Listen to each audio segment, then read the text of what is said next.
that's pretty much everything that I do care about that's on here. I think I would have to say the rest of this is all motherboard. And to remove the motherboard is a task. You basically go through and systematically remove all these screws, and each computer is going to be a little bit different, but there are going to be a lot of various components that, and little panels and other crapwich that you have to remove in order to get to the rest of it. So we'll go ahead and take that off just for good measure, and I'll do it as quickly as possible.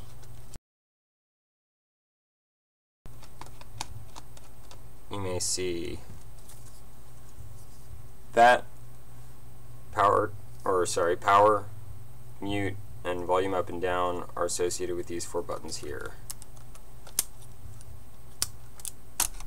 And you can just pop that right out.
So to give you an idea of how old and useless this computer really is, this is the modem, and by modem I mean you plug a phone cord in there. It's a 56K data fax modem. That's not something that I care about. It seems, as I'm trying to go through here, this whole bit is kind of fused in here, so I don't know how much prying I'm going to need to do. It looks like... okay. I just figured it out. Grab these from my last project.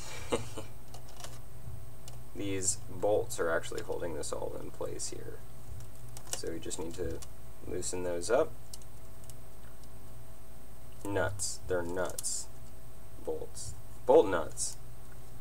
Yeah, so these are what you'd use when you hook the cable up to it. The cables often have those little screws on them to hold them in place, and they screw into something that's actually screwed in, which is why sometimes they'll dismantle themselves and cause all kinds of grief for people. I'm going to try to stay in frame, but I'm just loosening up those thingios.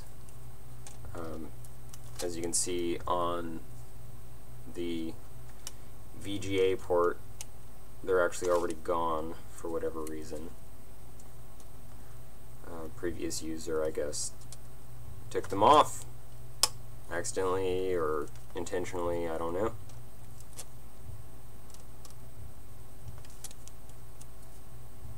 I'm starting to get the impression that this is the point where the Coke was spilled, because everything over here seems really gunked up.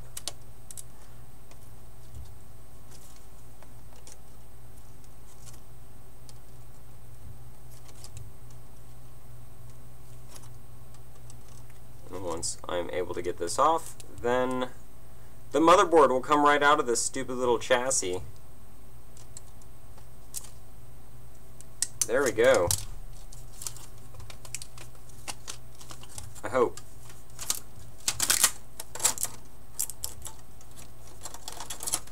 And there we are.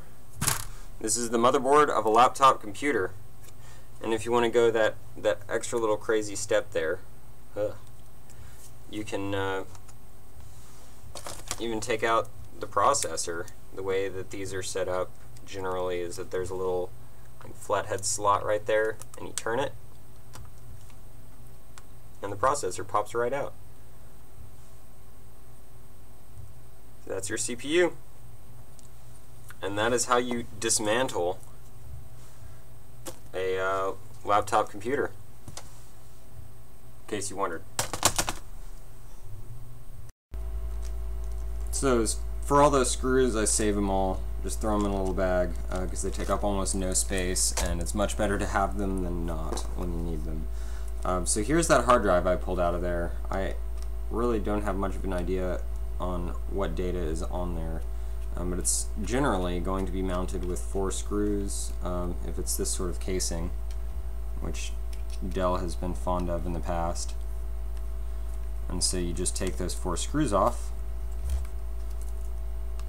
and then you can pull the hard drive out of its little caddy here,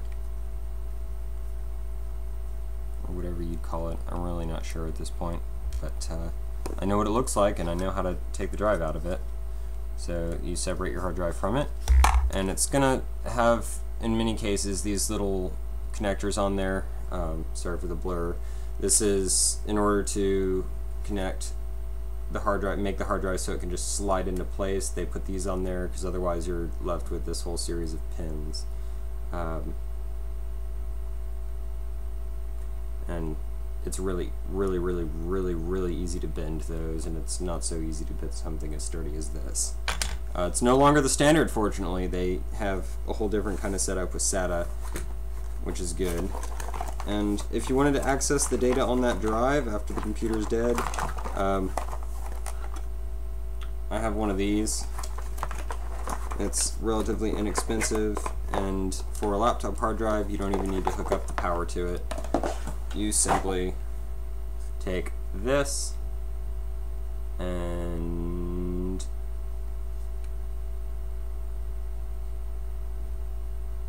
you gotta use the right side also, because desktop IDE and laptop IDE are 2 different things.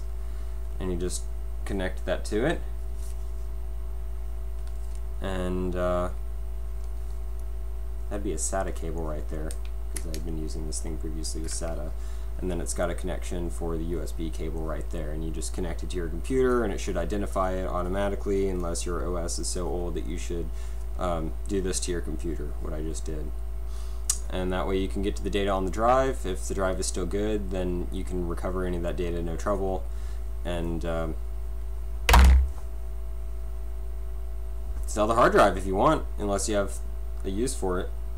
You can get drive enclosures where you could just take an internal hard drive like this and plug it into the drive enclosure and use it as an external USB hard drive. But I imagine that this one's not very large. It is, looks like 8.5 gigs almost. Oh, nope, sorry, I misread it completely. It's a 60 gigabyte hard drive, which is a reasonable size for an external, so it might be something good to stick with. I'm going to hang on to it if it still works, and clean it off. I hope you had fun watching me completely destroy that laptop. It's kind of in pieces all over my floor right now. It was fun. It was fun. I hope you enjoyed it too.